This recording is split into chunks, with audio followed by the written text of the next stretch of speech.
Today's class we are going to proceed with our next exercise. देखो जो आपकी next exercise है that is exercise 1.4. इस exercise के basically तीन concept है, तीनों आपकी बुक की थ्योरम से. फर्स्ट concept क्या है आपका, देखो let x be a rational number whose decimal expansion terminates. मान लो एक रैशनल नंबर है, आपको मैंने कहा क्या कहा आपको, ये एक्सरसाइज 9th क्लास से कनेक्टेड है. 9th क्लास से कनेक्टेड होने का मतलब क्या है यहाँ पर कि इस पे जो कंसेप्ट यूज होगा आपका वो 9th क्लास का यूज होगा.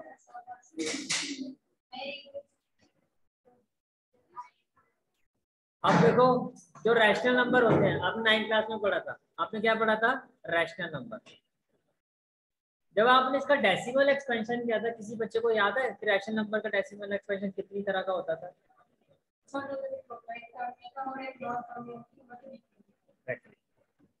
रैशनल नंबर में क्या होता था आपका, एक डेसिमल एक्सपेंशन क्या होता है आपका, टर्मिनेटिंग, ये समझ में आ रहा है, और दूसरा क्या होता था, नॉन टर्मिनेटिंग बट रैशनल. ये समझ में आ रही है बात? अब ध्यान से सुनना जरूरी है. रैशनल नंबर का मतलब क्या होता है, p by q. Rational number का मतलब क्या होता है, पी बाय क्यू. ठीक है. अब अगर टर्मिनेटिंग होता है तो उसकी एक कंडीशन होती है कि जो आपका डिनोमिनेटर होता है, कौन, क्यू, जो आपका डिनोमिनेटर होता है क्यू, इसके जो फैक्टर होंगे या तो 2 होंगे या 5 होंगे. समझ पा रहे हो चीज को? अगर ये टर्मिनेटिंग डेसिमल एक्सपेंशन है, यानी कि रैशनल नंबर की कौन सी फॉर्म है, टर्मिनेटिंग. रैशनल नंबर की कौन सी फॉर्म है, टर्मिनेटिंग. तो जो आपका डिनोमिनेटर है, जो आपका डिनोमिनेटर है कौन, क्यू, इसके जो फैक्टर होंगे या तो 2 या 5 या 4. इसके अलावा कोई तीसरा नंबर नहीं आएगा, इसके अलावा कोई तीसरा नंबर नहीं आएगा. ये चीज समझ में आ रही है? Is it clear? क्लियर है आंसर? ठीक है. तो देखो क्या लिखा हुआ है, late x be a rational number whose decimal expansion terminate. अब रैशनल नंबर है लेकिन कौन सा, terminating. then x can be expressed in the form of p by q where p and q are co-prime. तो p और q क्या होंगे आपके, co-prime होंगे. and the prime factorization of q. अब ये जो चीज मैं आप हाईलाइट कर रहा हूँ, ये आपका 1.4 का कंसेप्ट है. क्या कि जो डिनोमिनेटर क्या है आपका, q. डिनोमिनेटर क्या है आपका, q. Prime factorization of q is of the form 2 raised to power and 5 raised to power. जो आपका डिनोमिनेटर q होगा उसके जो फैक्टर होंगे उसमें क्या होगा, 2 और 5. 2 और 5 के अलावा कोई तीसरा नंबर नहीं होगा terminating.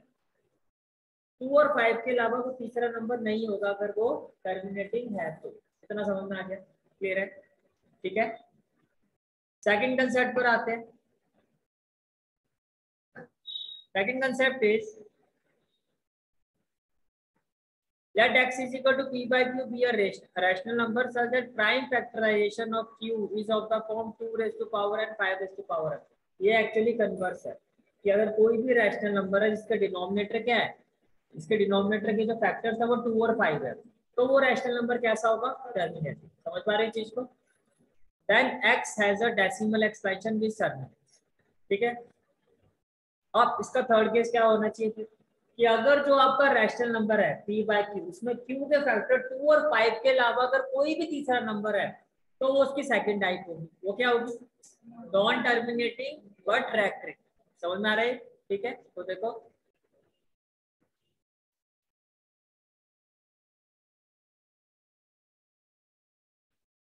let x is equal to p by q where p and q are co-prime, be a rational number such that prime factorization of q is not of the form 2 raised to power and 5 raised to power.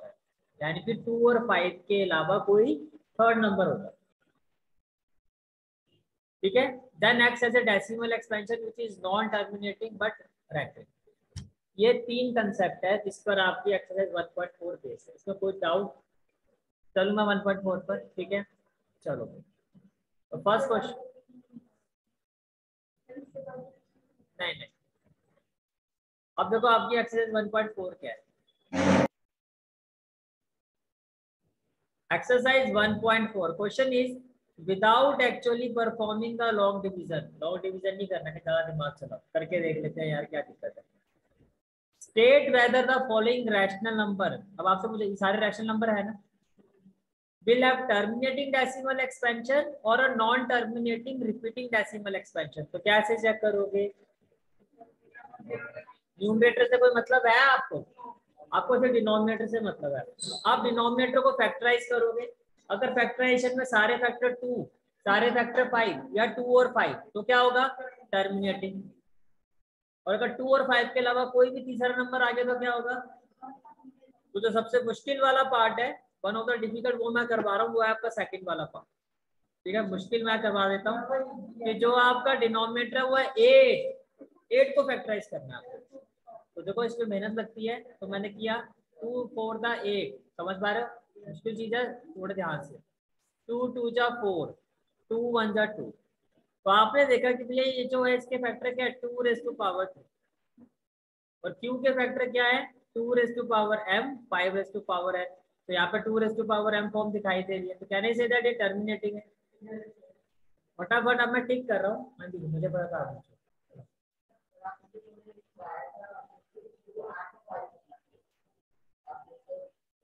मैंने कहा आपको या तो सारे 2 हो या सारे के सारे क्या हो। देखो 17 अभी चेक कर लेते हैं। चलो 17 को मैं 8 से डिवाइड कर, टर्मिनेटिंग का मतलब डिवीजन में पता है रिमाइंडर 0 आना चाहिए। ठीक है, 8 2 जा 16, 7 में से 6 क्या 1 0, यहाँ पर क्या आ जाएगा? डेसिमल। 8 1 जा 8 2 0, क्या आ जाएगा? 8 2 जा 16 4 0, 8 5 जा 40, तो रिमाइंडर क्या आ गया? 0। तो कहना चाहिए था कि टर्मिनेटिंग है। अब ये बात क्लियर होगी? या तो सारे फैक्टर 2 हो या 5, 2 और 5 के अलावा या दोनों 2 और 5 है, तीसरा नंबर आ गया तो वो टर्मिनेटिंग है। कुछ पूछना है? ठीक है, को प्राइम की एग्जैक्ट डेफिनेशन ये होती है ऐसे दो नंबर जिनका जो एचसीएफ है वो सिर्फ 1 है। जैसे हाँ, जैसे मैंने कहा 2 और 3 को प्राइम है, क्यों है? क्योंकि दोनों नंबर सिर्फ और सिर्फ 1 के टेबल में ही आते हैं। अगर वो दोनों नंबर 1 के अलावा किसी और टेबल में आते हैं तो वो को प्राइम का मतलब दोनों ही को प्राइम है, दोनों प्राइम नंबर है। दोनों क्या है? प्राइम नंबर है। तो प्राइम नंबर है, उनके बीच में कॉमन फैक्टर सिर्फ 1 ही हो सकता है, क्योंकि 1 के अलावा वो अपने टेबल पर आते हैं। एचसीएफ और एलसीएफ में बहुत इंपॉर्टेंट क्वेश्चन। एचसीएफ का मतलब होता है हाईएस्ट कॉमन फैक्टर, सबसे बड़ा कॉमन फैक्टर उनके बीच में क्या है। जैसे कि मान लो, नहीं, और ये काफी जो स्टूडेंट को नहीं पता होता ये है, बस आपने पढ़ा ही होता है। जैसे देखो 3 और 12, ठीक है, आपने इसका एचसीएफ निकाला, 3 1 जा 3, 3 4 जा 12, फिर ये जाएगा आपका 2 पर, फिर किस पर जाएगा? फिर 2 पर जाएगा। अब अगर मैं कॉमन कॉमन बात करूं तो कॉमन तो 3 था ना सिर्फ, तो एचसीएफ तो मैं यही कहूंगा ना 3 है। ठीक है, अब एलसीएम की बात करते हैं। एलसीएम क्या होगा? 3 2 जा 6, 6 2 जा 12। अब डेफिनेशन पर आओ। हाईएस्ट कॉमन फैक्टर, इसका मतलब बड़े से बड़ा टेबल जिसमें 3 और टेबल आता है वो है आपका 3, यह होता है हाईएस्ट कॉमन फैक्टर। 3 के बाद कोई भी ऐसा टेबल बता दो उसमें 3 और टेबल दोनों आते हैं, बताओ। तो 3 हाईएस्ट कॉमन फैक्टर का मतलब बड़े से बड़ा टेबल जिसमें वो दोनों नंबर आते हैं। अगर 3 का निकालोगे तो तीनों आते हैं। एलसीएम क्या होता है? लोवेस्ट कॉमन मल्टीपल, सबसे छोटा जो मल्टीपल है 3 और 12 का, वो क्या है? 12। ये मतलब समझ में आया इसका मतलब क्या होता है? क्या 3 के टेबल में भी 12 आता है, 12 के टेबल में 12 आता है, तो लोवेस्ट कॉमन मल्टीपल, सबसे छोटा कॉमन मल्टीपल। के बाद और भी नंबर हैं ऐसे जो दोनों के टेबल में आते हैं, जैसे कि 24 आता है, 3 के टेबल में भी आता है, 12 के टेबल में भी आता है ना। तो लोवेस्ट कॉमन मल्टीपल क्या दोनों में? That is 12। समझ पा रहे दोनों का डिफरेंस? तुम सबको आज ही पता चला है इस चीज का, और तुमने पूछा नहीं था। क्लियर हो गया? चलो अब पहले क्या करते हैं, हम कंसेप्ट को नोटिफाई करो। हाँ जी, अभी तक तो आया नहीं, कभी आएगा तो बता दो। क्योंकि अगर किसी भी टेबल में आता तो 1 में आया था, क्यों पॉइंट के चक्कर में पड़ते? अब दोनों ही नंबर आपके डेसिमल में तो अलग चीज है, फिर आप डेसिमल के साथ जाओगे, डेसिमल में 1 तो चिपका ही दोगे। 0.5 1 × 0.5, तो 1 तो भाई जहाँ 1 आ गया फिर डेसिमल की कोई टेंशन नहीं होती। हाँ जी मैम। हाँ 17 और 8 को प्राइम नहीं है, बताओ 17 और किस टेबल में आता है मुझे बता दो। 17 और 8 पी और क्यू ये दोनों नंबर 1 के अलावा किसी और टेबल में आते हैं, तब ये को प्राइम नहीं है। बताओ किस में आते हैं? कॉमन दो नंबर को कह रहे हो को प्राइम, दोनों को मिला के ये दोनों को प्राइम नंबर है, यानी कि 17 और 8 दोनों को मिला के को प्राइम है। पी और क्यू वो दोनों को प्राइम होने चाहिए, वो दोनों सिर्फ कॉमनली 1 के टेबल में आने चाहिए। आ रहे हैं नहीं आ रहे? अच्छा इधर देखो, ये बताओ मुझे फोर्थ वाला, ये टर्मिनेटिंग है या नहीं है? बिकॉज डिनोमिनेटर में सिर्फ 2 और 5 ये है। ये वाला बताओ, ये नॉन टर्मिनेटिंग है बट रेकरिंग है, ये क्लियर हो गया। What about this one? Non terminating और रेकरिंग। 5 बिकॉज 15 होगा 3 इंटू 5 3। 2 और 5 के अलावा कोई तीसरा नंबर आ गया भैया, हम नहीं जानते आप नॉन टर्मिनेटिंग, हम आपको टर्मिनेट नहीं करते। समझ में आ रहा है? 50 बताओ, 5 इंटू 10, 10 का मतलब 2 इंटू 5, सिर्फ 5 और 2 आ रहा है। हाँ जी भैया टर्मिनेटिंग है। 210 करके देखना पड़ेगा सर। 3 7 जा 21, 0 3 आ गया सर, बात यही खत्म कर दो। ठीक है सर, नॉन टर्मिनेटिंग। 29 में 343, बिकॉज 343 किसके टेबल में जाएगा? 7। इसका हमारा पर लग गया। कौन बनेगा करोड़पति, ऐसे ही बच्चे सीखते हैं। ठीक है, तो ये आपका क्या है? Non terminating. करना जरा चेक इसको। अच्छा चलो ऐसे गेस करो, क्या लगता है आपको टर्मिनेटिंग और non terminating? How many says it is terminating? First one. कोई बोल गया फर्स्ट वन टर्मिनेटिंग है। How many says it is non terminating? कौन कह रहा है? टर्मिनेटिंग पक्की बात है। चलो लास्ट में 5 दिखाई दे रहा है, शायद आप लोग उसके चक्कर में हो। 5 6 30, 1 2 5 2 10, 5 5 25। सब तो पता है टर्मिनेटिंग ही होगा, देखो 625 किसका क्यूब होता है? 5। चलो बच्चों लग गया तुक्का तुम्हारा। What about this one? Terminating है। अब ये क्वेश्चन अच्छा है ना, डिबेटेबल हो गया। चलो चेक करते हैं, बस बस लड़ो मत भाई, चेक करते हैं। 455 सीधा 5 से करते हैं। 5 8 जा 40, 5 9 जा 45।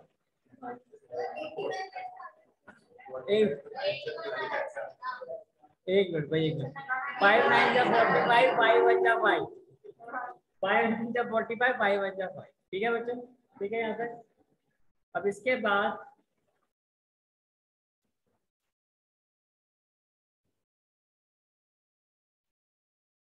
चलो, इसके बाद 7 पर जाएगा, बात यही खत्म है। ठीक है, तो ये भी क्या है आपका? Non terminating. What about this one? क्या लगता है टर्मिनेटिंग? चलो चेक कर लेते हैं। 1600 2 से करोगे तो क्या आएगा? 2 से करोगे तो क्या आएगा?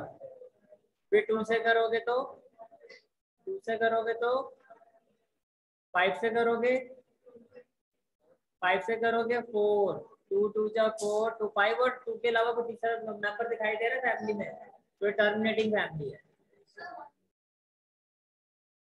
वन को तो वैसे काउंट नहीं करते। सारे क्वेश्चन हो गए, चले आगे। ठीक है, चलो भाई क्वेश्चन नंबर 2। अब ये बड़ा इंपॉर्टेंट क्वेश्चन है और ये काफी बार एग्जाम में भी आ चुका, बड़ा ध्यान से समझ। Write down the decimal expansion of those rational number in question number 1 above which have terminating decimal expansion.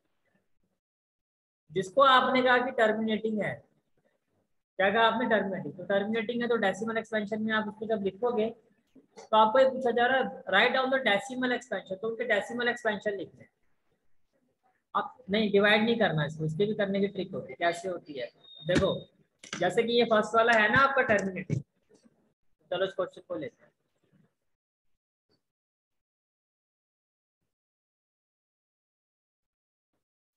ये आपका था टर्मिनेटिंग, ठीक है। अभी आपने इसको फैक्टराइज किया था,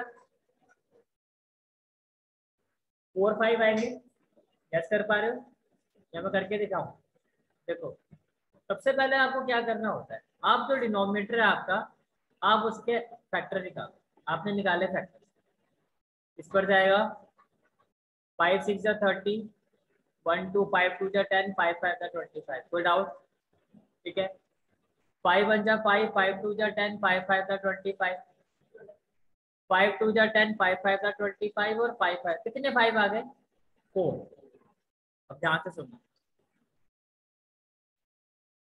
डेसिमल एक्सपेंशन सबसे इजी कब होता है? जब नीचे क्या हो, जीरो में नंबर हो।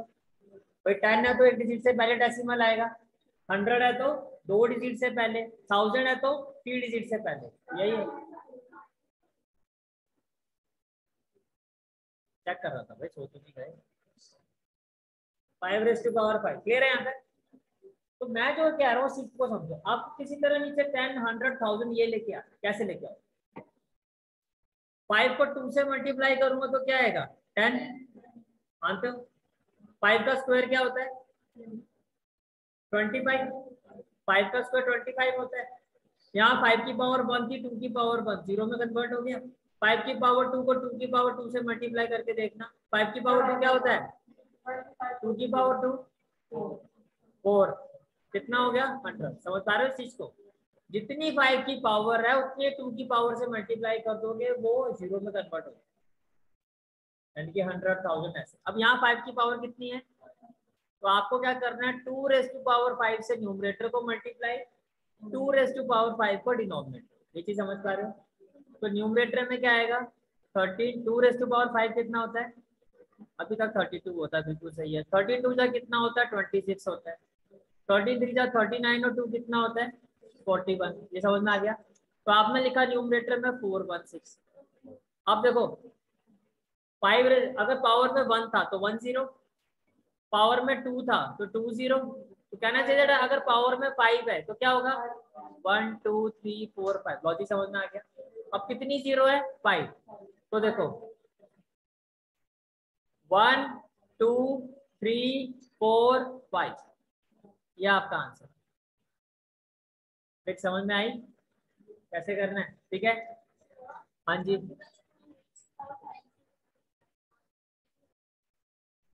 5 के साथ 10 बनाने के लिए क्या करना होगा? 5 इंटू 2 ही करना पड़ेगा ना। और 2 से इसलिए भी किया क्योंकि जब आप टर्मिनेटिंग डेसिमल एक्सपेंशन की बात करते हो तो डिनोमिनेटर में क्या देखता हो? 5 होता है। अगर 2 की जितनी 5 की पावर है उतनी 2 की, जैसे 5 की पावर 1 है तो उतने 2 होंगे तभी तो उतने मल्टीप्लाई होकर जीरो में आएगा। 5 की पावर 2 है, अगर मैं 1 से करूंगा 25 हो तो 50 हो जाएगा। समझ आ रहा है? तो जितनी 5 की पावर उतनी 2 की पावर से मल्टीप्लाई कर। ये क्लियर हो गया? अब मैं आपको दे रहा हूँ करने के लिए। आप ये कौन कौन सा टर्मिनेटिंग है देखो, एक मिनट। एक तो पार्ट 2, एक मिनट देखिए आ रहा हूँ। पार्ट 4 करो, पार्ट 6 करो, दैट्स इट। हाँ जी, आप बोलो क्या कह रहे हो?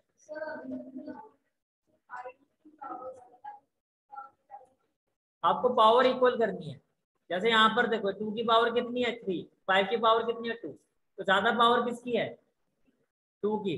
तो 5, एक 5 से न्यूमरेटर डिनोमिनेटर को मल्टीप्लाई करो। चलो भाई शुरू हो जाओ।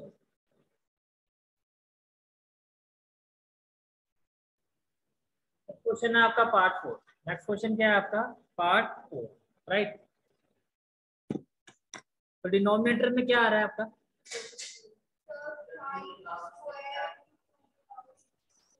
5 raise to power 2 into 2 raise to power, पहले बताओ सबका यही आ रहा है, यहाँ तक कोई दिक्कत तो नहीं है। अब हाईएस्ट पावर कितनी है? तो 5 की पावर भी आपको 6 बनानी है। तो 2 तो ऑलरेडी है, 6 बनाने के लिए किससे मल्टीप्लाई करोगे? 5 raise to power 4 upon 5 raise to power 4। ये क्लियर हो गया आपको? तो न्यूमरेटर में क्या हो जाएगा? 15 इंटू 5 रेज टू पावर 4 क्या होता है? 625। दोनों को मल्टीप्लाई करके क्या आएगा? 5 raise to power 6 into 2 raise to, ये इतना क्लियर है। इन दोनों को मल्टीप्लाई करके आएगा 9375, यस और नो। अब देखो 5 raise to power 6, 2 raise to power 6, तो कितनी जीरो होंगी? 1 2 3 4 5 6। कैन आई से दैट ये क्या होगा? 1 2 3 4 5 6 और इसके पहले डेसिमल। क्लियर हो गया? ठीक है। और सेकंड वाला भी इजी है, समझ में आ गया होगा। मैं करवा दूं? करवा दूं? ये हाँ या ना समझ में नहीं आता क्या कहते हैं। चलो भाई करवा देता हूँ। ये क्वेश्चन तुम्हारे नाम पर क्यों छोड़ूंगा? सर ये हमने किया था फिर बोलूंगा। और इतने कहेगा सर आपसे नहीं हो रहा था, हमने बताया था। क्या आएगा डिनोमिनेटर में? वो पक्की रिपोर्ट है। चलो 2 रेस टू पावर 3, तो किससे मल्टीप्लाई करना होगा? तो 5 भी कितने चाहिए? 3। तो 5 raise to power 3 upon 5 raise to power 3, ये समझ पा रहे हो? तो 5 रेस टू पावर 3 कितना हो गया? 125। तो न्यूमरेटर में तो आएगा आपका 17 इंटू 125, 2125, यही आ रहा है। और पावर 3 है ना, तो क्या आएगा? 123। तो कहना है इट इज 2.125, यस और नो। इसके बाद कौन सा पार्ट किया था बताओ? 6 वाला पार्ट देखो। ये हो गया आपका 6 पार्ट।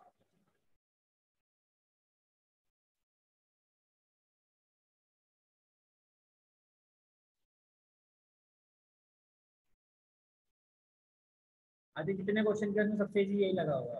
सिंपल सी बात है, 2 की पावर कितनी है? 3। 5 की पावर कितनी है? 2। तो कितने 5 से मल्टीप्लाई करोगे? 5 से। तो न्यूमरेटर में क्या हो जाएगा? 23 इंटू 5 115।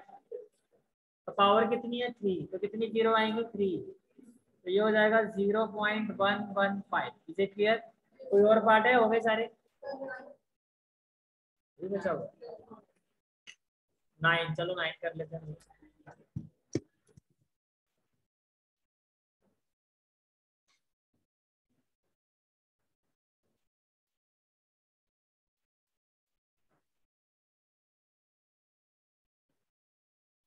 ये रहा आपका 9। न्यूमरेटर में बताओ क्या क्या आ रहा है? कितने 5 आ रहे हैं? 2। कितने 2 आ रहे हैं? 1। तो इसका मतलब मुझे 2 से मल्टीप्लाई करना है। यहाँ तक क्लियर है सारी चीज? ठीक है। तो कहना ही से 35 टू जा तो हो गया 70, और ये हो गया 5 raise to power 2, 2 raise to power 2। यहाँ तक क्लियर है? तो कितनी पावर है? 2 है, तो कितनी जीरो होंगी? 2 जीरो। ठीक है, तो क्या हो जाएगा? 0.7। क्लियर हो गया यहाँ तक? ठीक है, चलो भाई नेक्स्ट क्वेश्चन पर आते हैं। Which is the last question. देखो जो नेक्स्ट क्वेश्चन है आपका, वो इन दोनों कंसेप्ट पर बेस्ड। कैसे मैं बताता हूँ। क्वेश्चन है आपका, the following real numbers have decimal expansion. आपको डेसिमल एक्सपेंशन दिखाई दे रहे हैं? ये भी डेसिमल, सारे डेसिमल में है। As given below, in each case decide whether they are rational और नॉट। अब अगेन 9th क्लास का कंसेप्ट। रैशनल आपके जो होते हैं वो उसमें दो चीजें होती हैं, या तो वो रिपीटेड होगा या वो डेसिमल एक्सपेंशन कहीं जाके कंप्लीट हो जाएगा। जैसे कि मैंने लिखा 2.25, आगे कुछ भी नहीं है ना, डॉट डॉट डॉट। या फिर ये ऐसा होगा 2.257 और इसके ऊपर बार बार आएगा तो भी रैशनल है। और अगर डेसिमल एक्सपेंशन कंप्लीट हो गया यानी कि रिमाइंडर 0 आ गया। बट एक ऐसा केस होता है जिसमें ना तो वो रिपीट होता है ना आपका ये कंप्लीट होता है। जैसे कि 0.20, 200, 200, पूरे दिन बैठे रहो चलते रहेगा, खत्म नहीं होता, ना रिपीट होगा। बार का मतलब वो नंबर रिपीट हो रहा है। रिपीट होने वाला कौन सा केस होता है? Non terminating but recurring. But non terminating non recurring होता है इररेशनल। समझ पा रहे हो इस चीज को? तो आपको यही कहा जा रहा है कि on the basis of these decimal expansion आप बताओ कि कौन सा रैशनल है और रैशनल में कौन सा है। आपको क्या कहा जा रहा है? दे आर रैशनल और नॉट। पहले तो ये पूछा गया, फिर पूछा गया कि they are rational what can you say about the prime factor of Q? Simple सी बात है, अगर वो रैशनल में कौन सा होगा, टर्मिनेटिंग, तो क्यू के प्राइम फैक्टर क्या होंगे, 2 और 5. But if it is non terminating but recurring, then 2 और 5 के अलावा कोई थर्ड होगा. जैसे कि यहाँ पे फर्स्ट वाला देखो, ये कौन सा लग रहा है आपको, रैशनल है. रैशनल में भी कौन सा है, ये कंप्लीट हो गया ना, तो ये रैशनल में आपका क्या है, टर्मिनेटिंग. ये क्या है, टर्मिनेटिंग. तो इसके जो, तो इसमें जो क्यू होगा, क्या क्यू, उसकी जो प्राइम फैक्टराइजेशन होगी वो इस फॉर्म में होगी. ये इसका रीजन. समझ पा रहे हो चीज को? ठीक है. जब आप इसका आंसर दोगे तो कैसे दोगे कि ये जो फर्स्ट पार्ट है आपका, ये क्या है, ये रैशनल नंबर है. पहली बात क्या है, रैशनल नंबर. और रैशनल में कौन सा है, टर्मिनेटिंग है. ठीक है. तो टर्मिनेटिंग है तो उसका रीजन क्या है, तो अगर ये टर्मिनेटिंग है तो इसका जो क्यू होगा, पी बाई क्यू, क्यू जो होगा, प्राइम फैक्टराइजेशन जो इसमें क्यू के होंगे वो किस फॉर्म में होंगे, 2 raise to power n 5 raise to power n. ये समझ में आ रहा है, क्लियर है? ठीक है. पार्ट 2 में आ जाओ. 1 2 0 1 2 0 0 0 0 बढ़ती जा रही है ना, ये कहीं भी खत्म नहीं हो रहा है. तो ये आपका रैशनल है या नहीं है, ये आपका क्या है, नॉट रैशनल.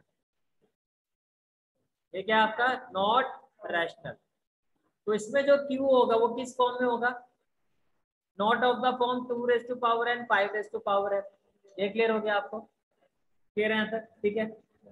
ये क्या है आपका, ये भी रैशनल नंबर है,